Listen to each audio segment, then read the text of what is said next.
वक्रतुंड महाकाय सूर्यकोटी समप्रभ निर्विघ्नं कुरु मे देवो सर्वकार्येषु सर्वदा. पुंडलीकवरदा हरी विठ्ठल श्री ज्ञानदेव तुकाराम. पंढरीनाथ भगवान की जय. माऊली ज्ञानेश्वर महाराज की जय. जगद्गुरु संत तुकाराम महाराज की जय. सवसंतन की जय.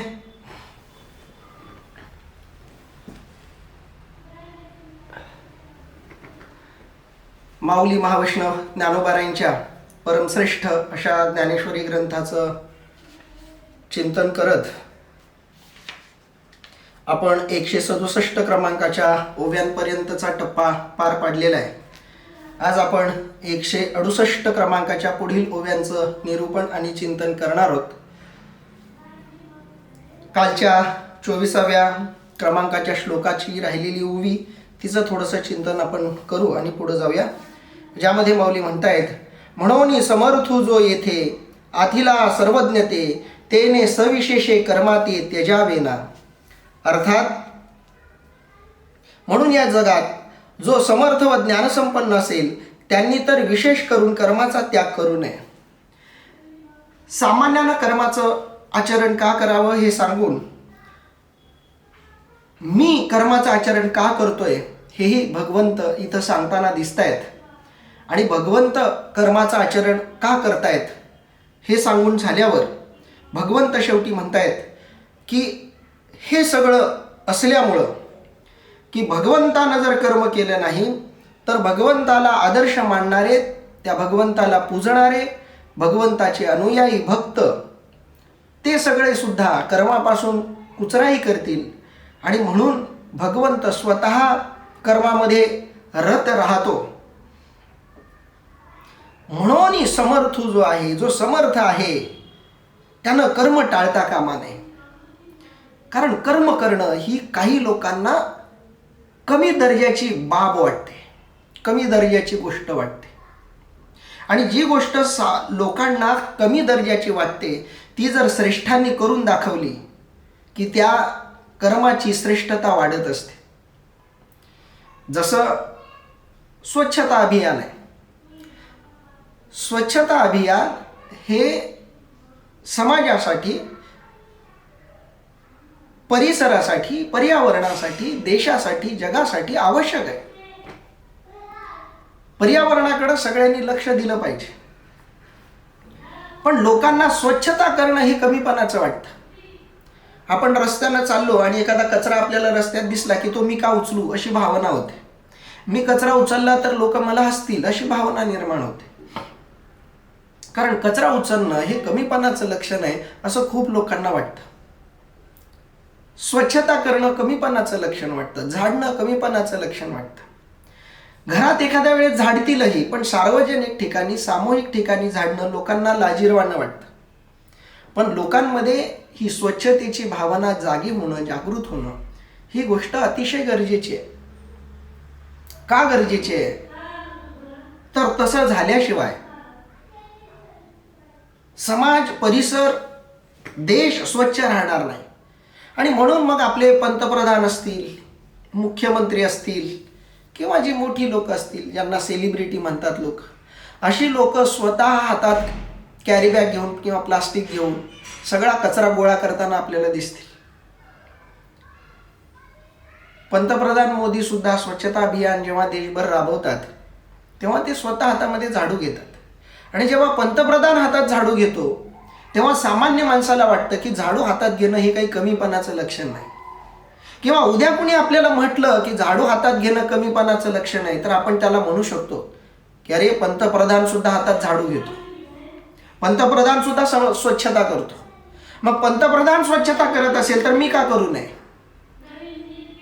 अशी सामान्य माणसाची स्वच्छतेत निष्ठा राहावी याच्याकरता ज्याप्रमाणे वरिष्ठ लोक, श्रेष्ठ लोक, मोठ्या पदावर असलेली लोक स्वतः स्वच्छता करतात. गाडगे महाराजांचं नाव आपण का घेतो? स्वच्छता अभियानाला नाव गाडगे महाराजांचं का दिलं? राष्ट्रसंत ही पदवी त्यांना का दिली? राष्ट्रसंत तुकडोजी महाराज ग्रामीण स्वच्छता अभियान, ग्राम स्वच्छता अभियान असं नाव का दिलं? त्याचं महत्त्वाचं कारण हे आहे की त्यांनी स्वच्छतेचा संदेश जगाला दिला.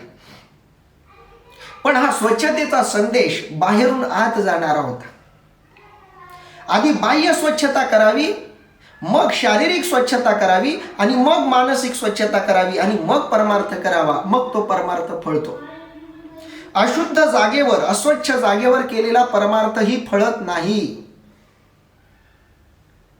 म्हणून धर्मशास्त्रानं, कर्मशास्त्रानं आपल्याला जे नियम सांगितलेत, पूजा करायची आहे, अर्चना करायची आहे, तर आधी जागा शुद्ध पाहिजे, पवित्र पाहिजे. घाण जागेवर, अशुद्ध अपवित्र जागेवर साधना केली तर ती फळत नाही. म्हणून जागाही स्वच्छ पाहिजे. म्हणून गाडगे महाराजांनी सांगितलं की आधी गाव स्वच्छ झाला पाहिजे. त्यामुळे ज्या गावात गाडगे महाराजांचं कीर्तन असायचं, गाडगे महाराज त्या गावात थोडं आधी जायचे आणि सगळा गाव स्वच्छ करायचे. आता एवढा मोठा माणूस येऊन आपलं गाव साफ करतोय, जो आपल्या गावचाही नाहीये, जो आपल्या गावात राहणारही नाहीये, तो माणूस आपलं गाव स्वच्छ करतोय म्हटल्यावर सगळ्यांना वाटायचं की आपणही आपलं गाव स्वच्छ केलं पाहिजे. लोकांच्या मनामध्ये ती प्रेरणा जागृत व्हायची आणि सगळं गाव स्वच्छ करायला लागायचं. सगळं गाव स्वच्छ सुंदर व्हायचं आणि मग गाडगे महाराजांचं कीर्तन व्हायचं. अगदी सुरुवातीला गाव स्वच्छ झाला पाहिजे. गाव स्वच्छ झाला की घरं स्वच्छ होतातच, कारण घरं लोक स्वच्छ करतात. पण घरं स्वच्छ करत करत गाव अस्वच्छ करतात, हे गावातलीच लोक विसरून जातात.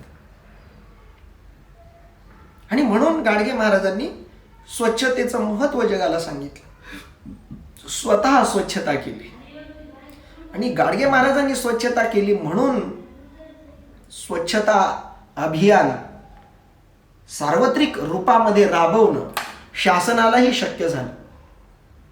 म्हणून मोठी लोक, सामर्थ्यवान लोक जे करतात ते करण्यात सामान्यांना अभिमान वाटतो. लाज तर वाटतच नाही, उलट अभिमान वाटतो की जे काम एवढ्या मोठ्या माणसानं केलं ते काम मी केलं, त्या कामाला मी हातभार लावला. आणि म्हणून सामान्याची त्या कामावर निष्ठा निर्माण व्हावी याच्याकरता श्रेष्ठांनी ते कर्म करताना कोणत्याही प्रकारची लाज बाळगू नये. अगदी सहजपणे ते काम त्यानं केलं पाहिजे, सामान्यासारखं केलं पाहिजे. अगदी त्याप्रमाणे कर्म करणं हे भक्त लोकांना सामान्यपणाचं लक्षण वाटतं. काही सिद्ध पुरुषांना, जे मोठ्या पदावर पोहोचलेत, अशा काहींना वाटतं की मी आता कर्म का करू, जे कर्म करून मिळवायचंय ते मी मिळवलंय, ज्याच्या करता कर्म करायचंय तेच मी मिळवलंय. मग कर्म करून जे मिळवायचं ते मिळवल्यावर मग कर्म कशाला करायचं. म्हणून भगवंत सांगतायत की सामान्यानं कर्म करो न करो तितकासा फरक पडणार नाहीये कर्म व्यवस्थेवर, समाज व्यवस्थेवर, प्रकृतीवर. पण जो सामर्थ्यवान आहे त्यानं कर्म केलं पाहिजे, कारण त्याच्या कर्माकडे बघून इतर लोक कर्मप्रवृत्त होतात. आणि म्हणून माऊली सांगतायत, म्हणून समर्थू जो आहे, म्हणून जो सामर्थ्यवान आहे, आथिला सर्वज्ञाते, सर्वज्ञान संपन्न असा जो आहे. आथिला शब्दाचा अर्थ इथं सर्वज्ञान संपन्न असा दिलेला आहे. आथिला सर्वज्ञते, जो परिपूर्णपणे ज्ञान प्राप्त झालेला आहे. कारण कर्म करण्यातून साध्य होणाऱ्या गोष्टी दोन आहेत, मोक्ष आणि ज्ञान. या दोन्ही गोष्टी एकमेकावर अवलंबून आहेत. मग कर्म केल्यानं मोक्ष मिळतो, तर ज्याला मोक्ष मिळालाय, कर्म केल्यावर ज्ञान मिळतं, मग ज्याला ज्ञानही मिळलंय, अशा व्यक्तीनं कर्म का करावं, तर त्यानं मुद्दाम कर्म करावं. अतिला सर्वज्ञते तेने सविशेषे कर्माते त्यजावेना, तेने सविशेषे, विशेष करून कर्माते त्यजावेना, त्यांनी मात्र कर्माचा त्याग करू नये, विशेष करून त्यांनी त्याग करू नये. कारण त्यांनी त्याग केला की समाजही त्याचा त्याग करायला लागेल. आणि एकदा तसं घडलं तर मग सगळ्या गोष्टी बिघडत जातील. पुढं भगवंत म्हणतायत, सक्ताः कर्मण्य विद्वांसो यथा कुर्वन्ति भारत, कुर्याद् विद्वांस तथा सक्तश्चकीर्षर लोक संग्रहम. अर्थात अर्जुना, ज्याप्रमाणे अविद्वान पुरुष कर्मफल व कर्माचा करता या अभिमानाने प्रेरित होतसाते कर्म करतात, त्याप्रमाणेच लोकानुग्रह करण्याची इच्छा करणाऱ्या विद्वानाने अनासक्त होऊन कर्म करावे. आता इथे एक महत्वाची गोष्ट भगवान श्रीकृष्ण परमात्मा सांगतायत. ज्याप्रमाणे अविद्वान माणूस, अज्ञानी माणूस, सामान्य माणूस, सामान्य पुरुष कर्मफळाची इच्छा करतो, फळ मिळावं म्हणून कर्म करतो, त्या कर्माचा कर्ता मी आहे अशा अभिमानानं तो कर्म करतो. अगदी तशाच भावनेनं लोकानुग्रह म्हणून विद्वानानं सुद्धा कर्म करावं, पण अनासक्त भावनेनं.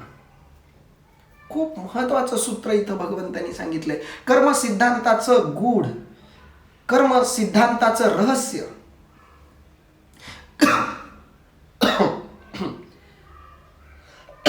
कर्म सिद्धांताचं तत्व म्हणू शकतो आपण, सार म्हणू शकतो, ते या श्लोकामध्ये भगवंतांनी सांगितले. कर्म करणारे दोघ आहेत.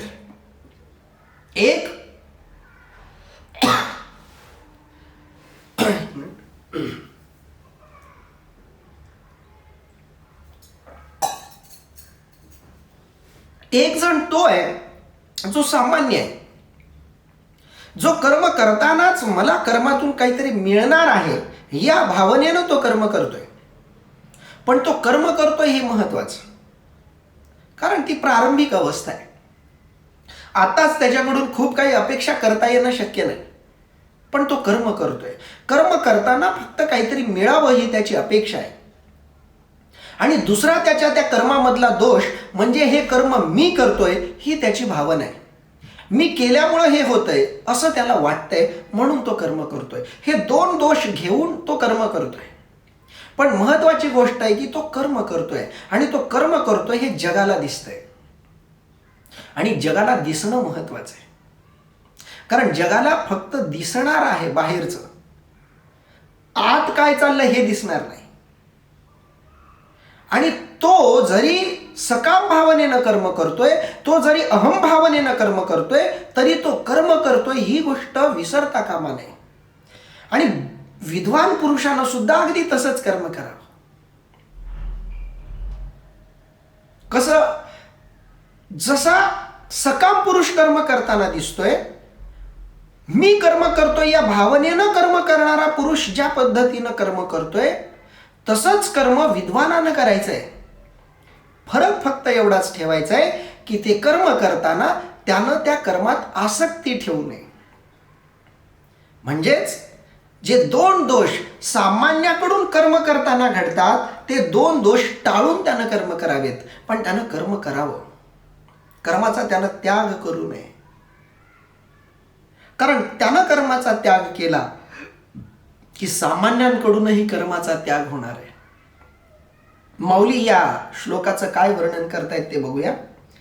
देखे फळाची आशा, आचरे कामुकू जैसा, कर्मी भरू होवावा तैसा निराशाही. अर्थात पहा, सकाम पुरुष फलेच्छेने कर्माचरण जसे करतो त्याप्रमाणे निरीच्छ पुरुषांनीही तसाच कर्मावर विशेष भर देऊन कर्म केले पाहिजे. अर्थात देखे फळाची आशा, आचरे कामुकू जैसा. कामुकू शब्दाचा अर्थ आहे सकाम भावना असलेला.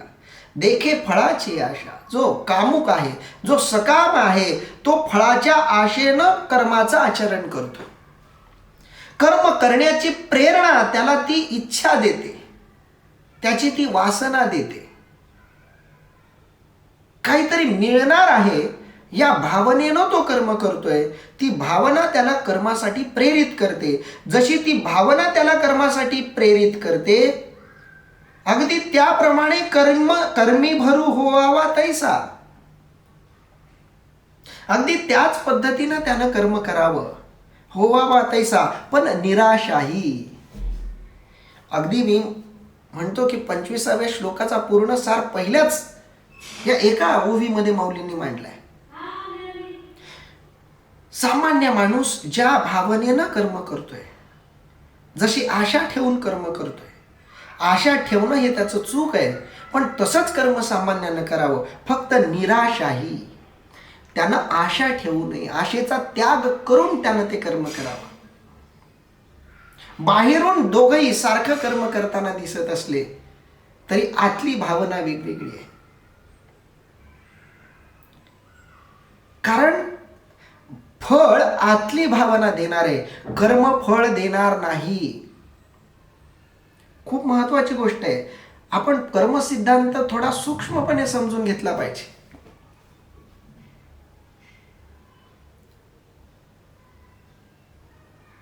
फळ कर्म देतं की कर्मामागची भावना, असा जर प्रश्न विचारला तर कर्म फळ देत नाही.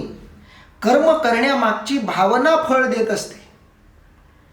म्हणून तुम्ही पापी भावनेनं पुण्यात्मक कर्म करा तरी तुम्हाला पाप लागेल, आणि तुम्ही पुण्यात्मक भावनेनं पापात्मक कर्म करा तरी तुम्हाला पुण्य मिळेल. तुम्ही भावना कोणती ठेवता हे महत्वाचं आहे. लोकांना मारणं हे पाप आहे असं जर म्हणावं तर भगवान शंकर परमात्मा तर सगळ्या जगाला मारतात, मग ते पापी आहेत का? कारण त्यांची मारण्यामागची भावना वेगळी आहे. अनिवार्यता म्हणून, एक नवी सुरुवात जगाची होईल म्हणून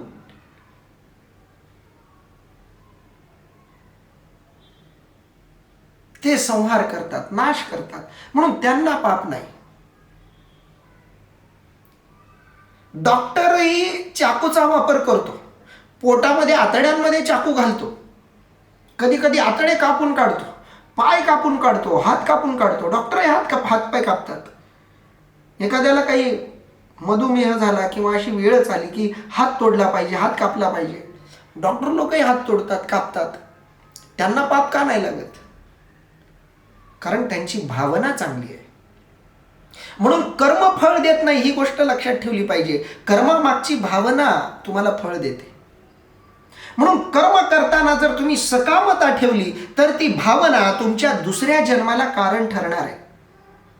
कर्म तर निघून जाणार आहे, कर्म क्षणिक आहे, ते तुम्ही नाही केलं तर कुणीतरी येऊन करणार आहे. कर्म थांबणार नाहीये.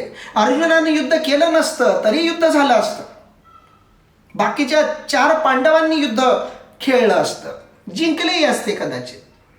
युद्ध तर ठरलं होतं, लोकांचं मरण ठरलेलं होतं. अर्जुनाच्या एकट्या युद्ध न करण्यानं युद्ध थांबणार नव्हतं.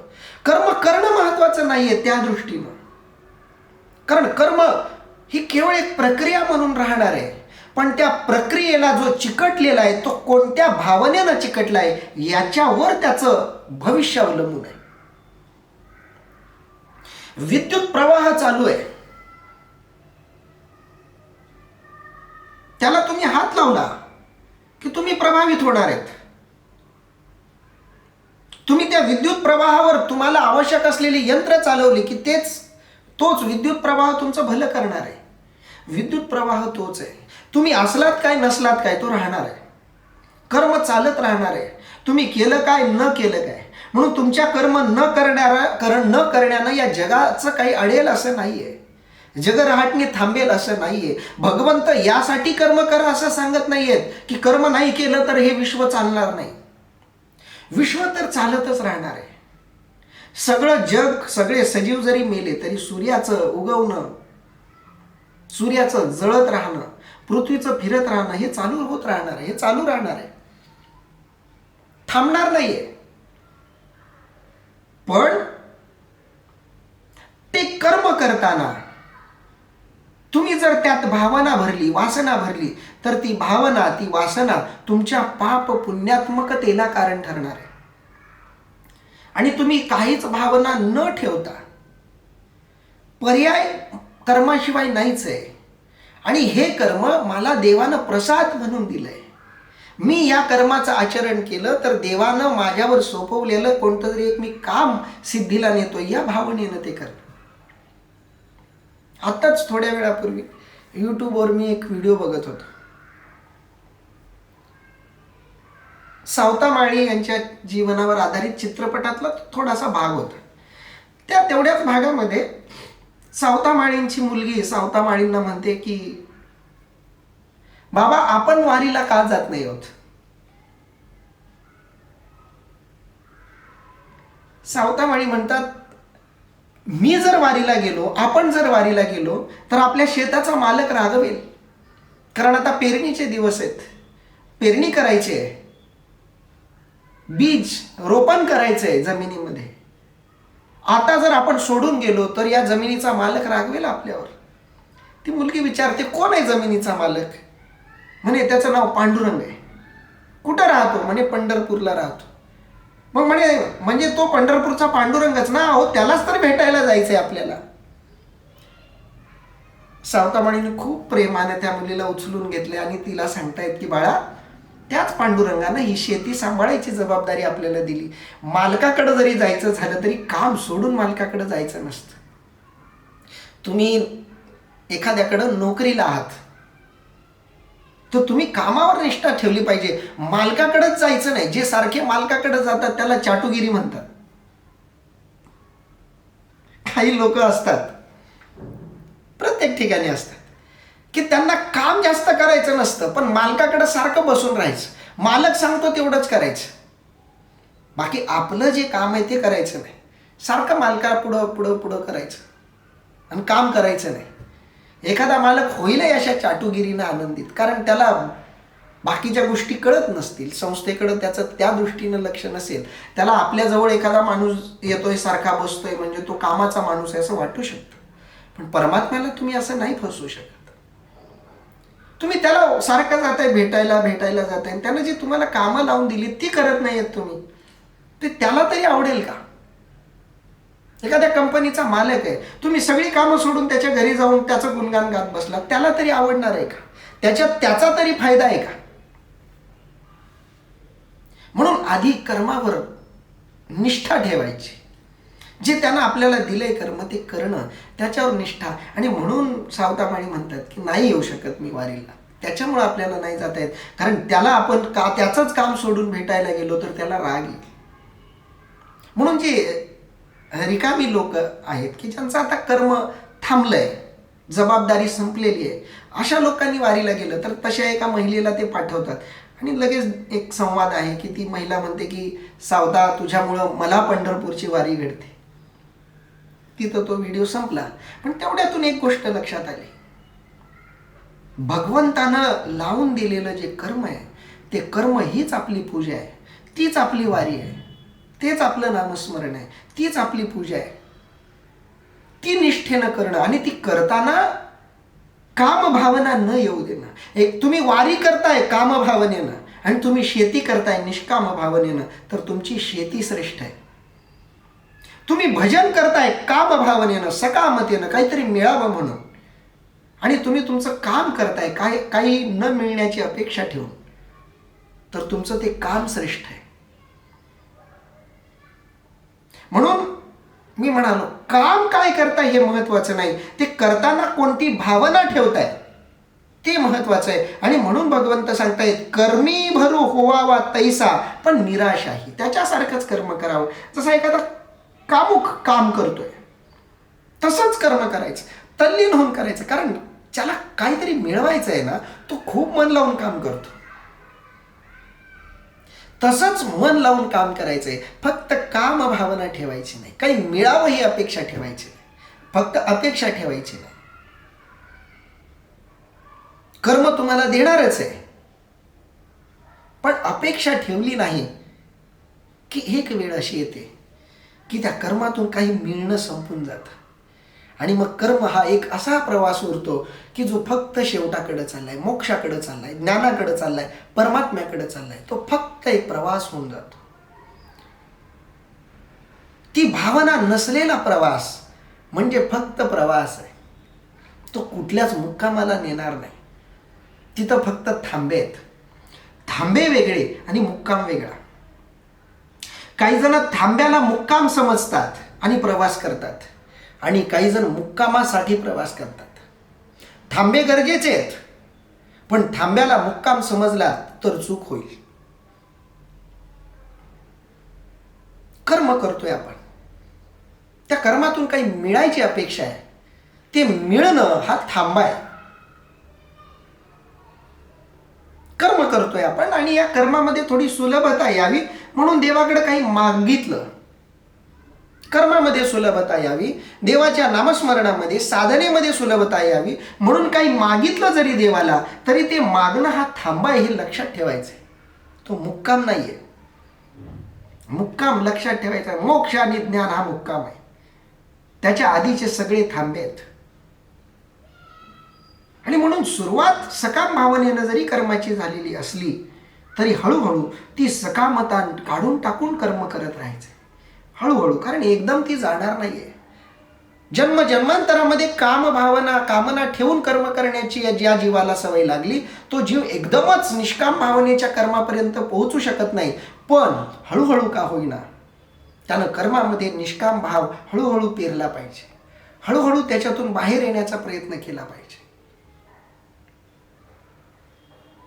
आणि एक दिवस असा येईल की त्याचा तो थांबा संपून जाईल आणि थोड्या प्रवासानंतर त्याला मुक्काम मिळेल. मुक्कामाचा प्रवास म्हणजे असा प्रवास की ज्या प्रवासामध्ये इतर कशाची अपेक्षा नाही. आणि थांबा म्हणजे असा प्रवास ज्याच्यामध्ये काहीतरी मिळण्याची अपेक्षा